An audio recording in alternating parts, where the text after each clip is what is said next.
Hello, good morning, good afternoon, good evening from wherever you are joining me today, and thank you for coming to see my presentation on CISO's complexity, containment and other C words. In this very quick 10-minute presentation, I'm going to run through very quickly on what these concepts actually mean today and how we need to leverage all of these things to work to our advantage. Now, as we well know, the protect paradigm is out of date.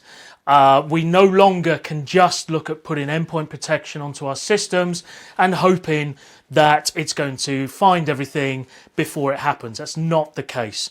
Analysts around the world and practitioners around the world are saying that we need detect and response across our platforms, across our endpoints, in order to address the 0 days and the increase in malware and next generation attacks from cyber criminals.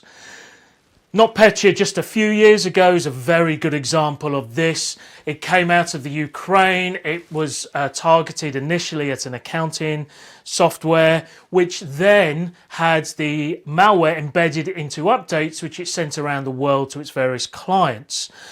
Very similar concept happened with Sunburst just recently. SolarWinds announced they were hacked and that the malware was implanted within their updates that they were sending out to their clients. The update was sent out and a backdoor was created into their customers' software, Orion platforms, that meant that the attackers could access hundreds and hundreds of various high-profile companies around the world. It comes as no surprise, therefore, to learn that in the case of Sunburst, it was upwards of 9 months that the attackers were sitting on the network. The Ponemon Institute in 2018 said that it was 197 days before people realised that their networks had been compromised by attackers. That's a huge amount of time. It's like waking up and realising that you've had a robber living in your house for 2/3 of a year, slowly learning your patterns before actually removing the entire contents of your house.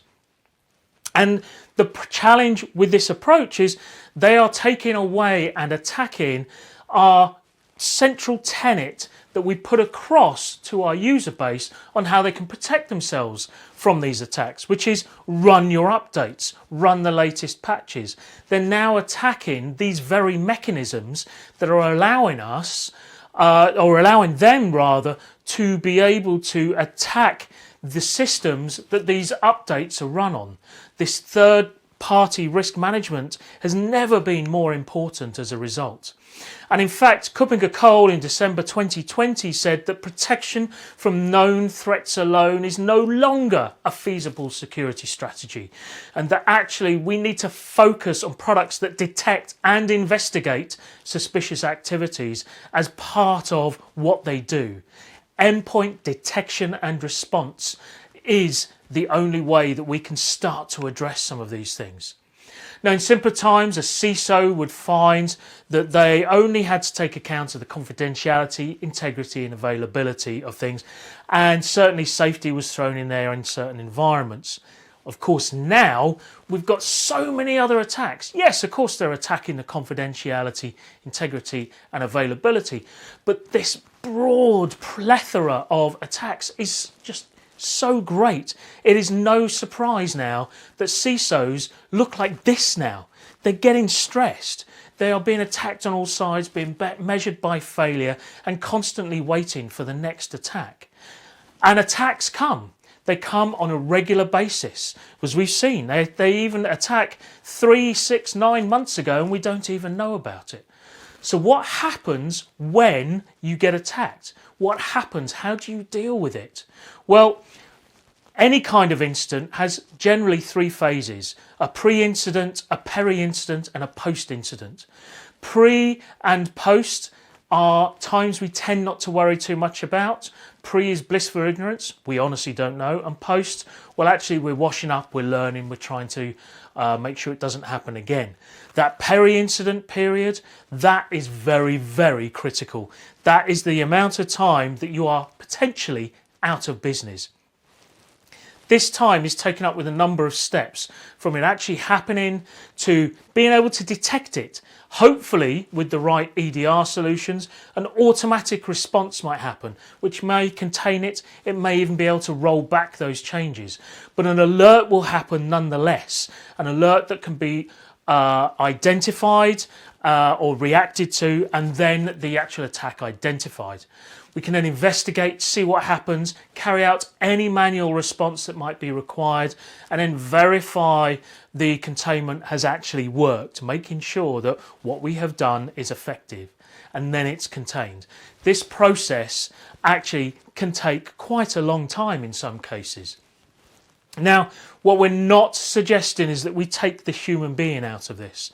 As much automated detection and response that we can is very, very good, but we're trying to supplement the human being here.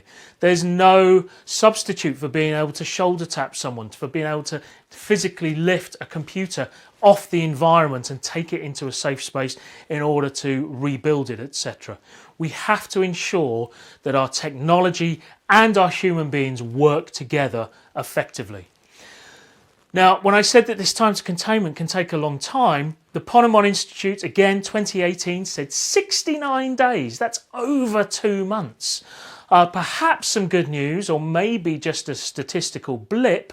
Mandiant in 2020 said it takes 56 days. Is that an improvement, or actually is it still roughly 2 months, which is what it really is? Now, we wanted to look at finally the steps and the processes and the things that we can take advantage of in order to reduce this time to containment. Automation, fundamentally machine speed over human speed. Let's get this initial response down as quickly as possible. Autonomy, let's allow our technology to actually deal with the situation without having dependencies on other endpoints, without having to have prior knowledge of a threat, that actually reduce therefore the dwell time that a system has on that a vulnerability has on a system as it's attacked. Correlation. Let's understand how these attacks are actually happening across your platforms. Is one area being attacked at the same time as another with the same variant from the same locations, or are they two isolated incidents? End-to-end integrated processes, the ability to look across the entire life cycle across your incident with timelines, verdicts, automated handling of future incidents. This sort of thing is really important when you're trying to be as efficient as possible. And having that one platform that allows you to work with all of your systems. No good wanting to make a firewall change if Dave, the firewall admin, isn't back from holiday until next week. Have a system that is able to make those changes automatically and with autonomy, as well as conforming to all of your procedures and internal policies. And finally, SOC empowerment. Working in a SOC can be very challenging. It can be mundane. It can reduce morale. It can have a huge amount of churn with people leaving on a regular basis.